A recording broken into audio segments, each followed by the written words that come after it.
नमस्कार, मैं हूं राजेश पांडे। आप देख रहे हैं श्री नारद मीडिया। आज हमारे साथ जिले के एक लाल यानी लक्ष्मण तिवारी जी हैं। डॉक्टर राजेंद्र प्रसाद से शुरू हुई परंपरा ये लगातार आगे चल रही है और सबसे बढ़ के 2019 यूपीएससी का रिजल्ट में आप लक्ष्मण तिवारी जी प्रॉपर आईएएस में आप सिलेक्ट हुए हैं।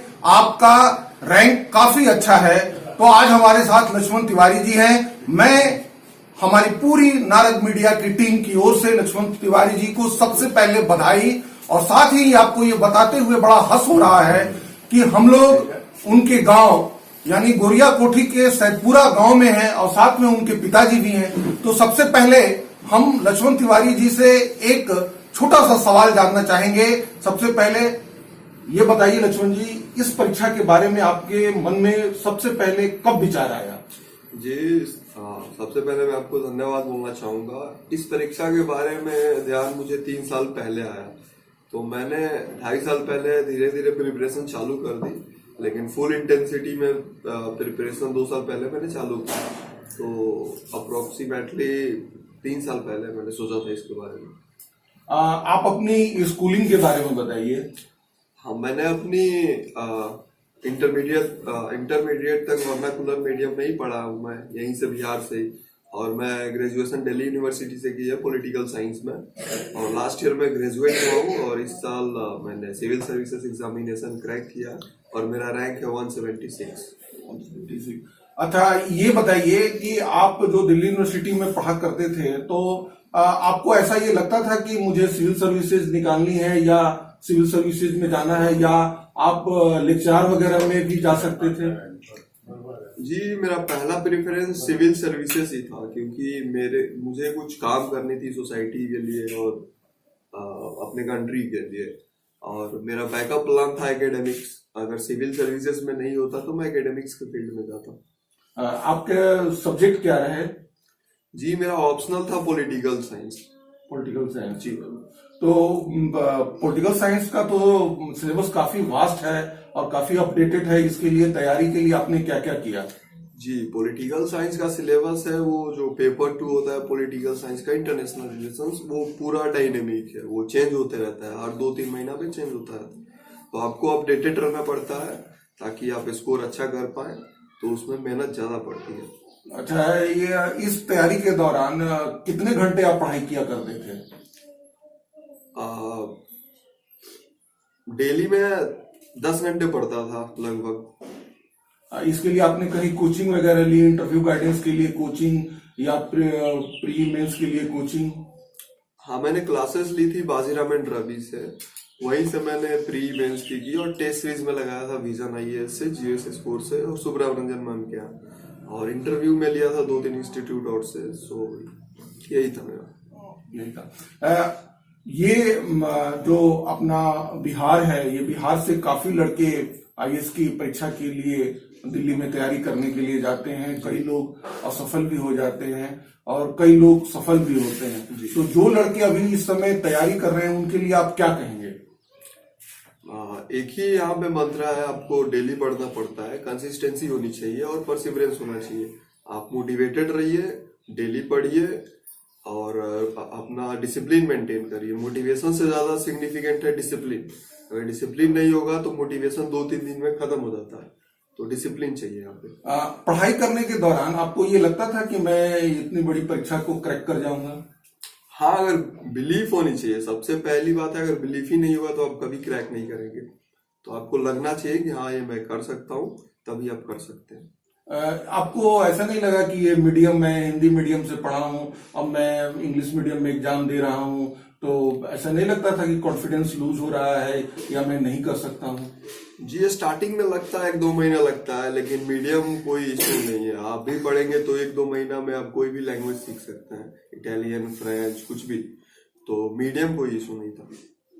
अच्छा, ये बताइए, यूपीएससी का जो ये सिलेबस है, क्या इसमें और चेंज चाहिए, या अभी जो 4 जीएस के सब्जेक्ट आ गए हैं, एक सब्जेक्ट आया है, पहले 2 था, पीटी का भी जो सब्जेक्ट हटा दिया गया, उसके बाद से सीसेट भी क्वालिफाइंग कर दिया, तो क्या इसमें कुछ चेंज किया जा सकता है? अभी का जो सर सिलेबस है वो बहुत ही डायनेमिक है और बहुत अच्छा सिलेबस है मेरे ख्याल से, क्योंकि अभी बुक्स पे वो लोग कम फोकस करते हैं। आपको करंटली जो चल रहा है हैपनिंग है उसके बारे में अवेयर होना चाहिए। तो मुझे नहीं लगता कि अभी सिलेबस में कोई चेंज लानी चाहिए, और ये सिलेबस सबके लिए एप्लीकेबल है, और ये इक्वल प्लेइंग फील्ड क्रिएट करता है अपने सोसाइटी में कि एक गरीब घर का लड़का और एक अमीर घर का लड़का, उनको बराबर मेहनत करनी पड़ेगी, नो मैटर व्हाट। आप कोचिंग भी लें, कुछ भी लें, आपको पढ़ना खुद से पड़ेगा। खुद से पड़ेगा।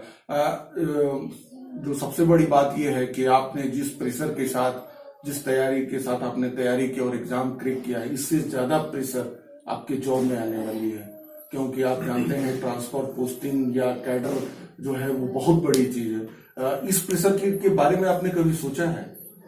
जी, मैंने सोचा है इसके बारे में सर, और मेरा एक रीजन ये भी था इस सर्विस को ज्वाइन करने का, डाइवर्सिटी एंड चैलेंजेस। इस सर्विस में डाइवर्सिटी भी है और चैलेंजेस भी है, तो एक टाइप का एडवेंचरिज्म रहेगा यहाँ पे और काम करने में मजा आएगा। तो ठीक है। एक निजी सवाल पूछते हैं। आप आपके घर में जो मदर फादर हैं या सगे संबंधी हैं, वो रिगार्डिंग दिस एग्जामिनेशन उन्होंने आपको कैसे हेल्प किया? मोटिवेशनल, इमोशनल हेल्प था, फाइनेंशियल हेल्प था, यही सब हेल्प था। तो मेरे पेरेंट्स ने मुझे गाइड भी किया और हेल्प भी किया। दिल्ली रहने के दौरान आप यहाँ गांव पे हमेशा आते जाते रहते थे? हाँ, स्टार्टिंग में मैं आते रहता था। पिछले 2.5-3 साल से मैं नहीं आया था, क्योंकि मैं प्रिपरेशन मोड में था। तो मोमेंटम टूट जाता है, एक बार आप पढ़ाई छोड़ते हैं तो 1 महीना के लिए, उसके बाद मोमेंटम टूट जाता है, तो फिर मोमेंटम पकड़ने में टाइम लग जाता है, तो टाइम वेस्ट होता है उस टाइम से, तो मैं आया नहीं। एक सवाल बाबूजी से करते हैं। बाबूजी, आपको ऐसा लगता था कि बेटे जो है वो भारत की इतनी बड़ी परीक्षा, जो जिसको हम लोग आईएएस का एग्जाम बोलते हैं, उसको ये निकाल लेंगे? जी हाँ, ये हमारा पूरा भरोसा रहा हमारा बेटा पर, ये निकाल लेंगे। इनका पढ़ाई, इनका लगन देख के कैसन रुआ यहाँ के समर्थन करी, चाहे कैसे यहाँ के रुआ हमेशा ढाढ़स बंधाई कि तू तारा एग्जाम में निकाले के बाबे? जी हाँ, हम तो एक बार इनका से कहनी जे बाबू हमरा के और कुछ मन दियो, ये पद लेके दिखा दियो, और यहाँ के में सफल भइनी। कभी कभी मन में ऐसा लागे कि कहीं हो सकता कि ना होके तो का हुई? जी ना, हमारा 100% गारंटी रहे इनका पढ़ाई पर, इनका चाल चलन पर भरोसा रहे। बाबूजी को बड़े ही आत्मविश्वास के साथ बेटे की तैयारी करवाए, और जो लोग तैयारी कर रहे हैं और खासकर हमारे जिले के गांव के परिवेश के, उनके लिए आप क्या कहेंगे? उनके लिए मैं यही कहूंगा कि आप सबसे पहले सिलेबस देंगे। ऐसा बहुत सारे इंसिडेंट्स है कि 2-2 साल पढ़ने के बाद पता चलता है कि एक सिलेबस भी है यूपीएससी का। तो यूपीएससी में ऐसा नहीं है कि एवरीथिंग अंडर सन पढ़ना है, कुछ लिमिटेड पढ़ाई ही करनी है। तो उसके लिए आपको सिलेबस देखना सबसे बड़ी जरूरत है, सबसे बड़ी जरूरत वही है। और दूसरी जरूरत है प्रीवियस ईयर्स के जो क्वेश्चंस होते हैं, आप उसको देखें, उसको एनालाइज करें कि किस टाइप के क्वेश्चंस आ रहे हैं, बुक से क्वेश्चन आ रहे हैं, कहाँ से क्वेश्चन आ रहे हैं। उसके बाद से आप अपनी प्रिपरेशन की डायरेक्शन को मोड़ सकते हैं। और डिसिप्लिन बनाए रखें, डेली पढ़ें, 6-7 घंटे डेली मिनिमम पढ़ना चाहिए किसी को भी। और हिंदी इंग्लिश जो मीडियम है, ये एक मिथ है। आप किसी भी मीडियम से तैयारी कर रहे हैं, आप में क्वालिटी है तो आप सिलेक्ट हो जाएंगे। बहुत सारे कैंडिडेट्स हैं जो हिंदी मीडियम से भी सिलेक्ट होते हैं, बहुत सारे जिनका लिटरेचर पंजाबी होता है, कन्नड़ होता है, वो भी सिलेक्ट होते हैं। तो ये ऑल इंडिया लेवल का एग्जाम है, यहाँ पे कोई बायसनेस नहीं है। यूपीएससी एक ट्रांसपेरेंट बॉडी है और एफिशिएंटली और इफेक्टिवली एग्जाम कंडक्ट करती है, इसमें कोई दो राय नहीं है। पॉलिटिकल साइंस के लिए कुछ आप बुक्स का नाम बताइए जो एज ए एकेडमिक और एज ए सिविल सर्विसेज के लिए क्या होनी चाहिए? जी, पेपर जो पॉलिटिकल साइंस का पेपर है, इसमें 2 पेपर होते हैं, paper 1 and paper 2। So paper 1 में 2 पार्ट होता है। एक होता है थिंकर्स एंड थ्योरी का, उसके लिए ओपी गौवा और एंड्री हेरोल्ड का बुक है, आप वो पढ़ें। और पेपर 1 पार्ट बी का जो इंडियन गवर्नमेंट एंड पॉलिटिक्स है, उसके लिए आप लक्ष्मीकांत पढ़ सकते हैं या फिर राजीव मेहता पढ़ सकते हैं, बहुत सारी बुक्स है। तो मुझे लगता है इसमें करंट अफेयर ही आता है, तो आप न्यूज़पेपर पढ़ रहे हैं और थोड़ी सी बैकग्राउंड की नॉलेज है, वो काफी है। और ये बीएमए के लड़कों के लिए जो पॉलिटिकल साइंस है, यहाँ हम लोग के जिले में पढ़ रहे हैं, उनके लिए कौन सी बुक्स है? बुक्स में आपको कंटिन्यूली बुक का नाम बता दे रहा हूँ। ओपी गौबा, एंड्रयू हेवुड का बहुत सारी बुक है, जैसे पॉलिटिकल आइडियोलॉजी, पॉलिटिकल थिंकिंग या फिर ग्लोबल पॉलिटिक्स, इन सब पे बुक है। और जो कंपैरेटिव पॉलिटिक्स वाला पोर्शन है पेपर 2 का, उसके लिए आप इग्नू का बुक पढ़ सकते हैं, बहुत ही अच्छा बुक है उसका। और इंटरनेशनल रिलेशंस, उसके लिए आप पढ़िए राजीव सिकरी का बुक है, India security, India foreign policy, वो अच्छी बुक है। और इन सब के अलावा मुझे नहीं लगता कि बुक का उतना ज्यादा सिग्निफिकेंस है। पॉलिटिकल साइंस में 90% पेपर्स आते हैं करंट अफेयर से, जो न्यूज पेपर से रहेगा, और 10% आप बुक से लिख सकते हैं। That's it. एक बड़ा दिलचस्प सवाल, आप जब इंटरव्यू बोर्ड में थे तो इंटरव्यू बोर्ड किसका था और उसमें सबसे दिलचस्प सवाल आपसे क्या पूछा गया? मेरा इंटरव्यू बोर्ड था VS वस्ती सर का, farmer police commissioner of Delhi. तो मुझसे पहला सवाल यही पूछा गया कि आप इतने यंग हो, आप 22 साल के हो। तो वस्ती सर ने पूछा कि ये मेरा पहला इंटरव्यू है मेरे करियर का, जो मैं 21 साल के बच्चे का इंटरव्यू ले रहा हूँ। तो वो पूछे कि how would you convince me that you won't be manipulated by politicians and all, you won't succumb to pressure.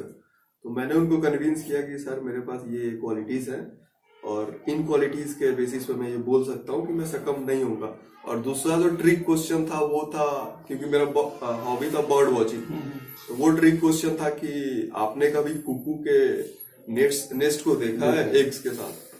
तो मैं 2-3-5 सेकंड सोचा, फिर बोला कि सर कुकू जो है अपना जो अंडा है किसी और के घोंसले में देता है, तो मैंने नहीं देखा अभी तक।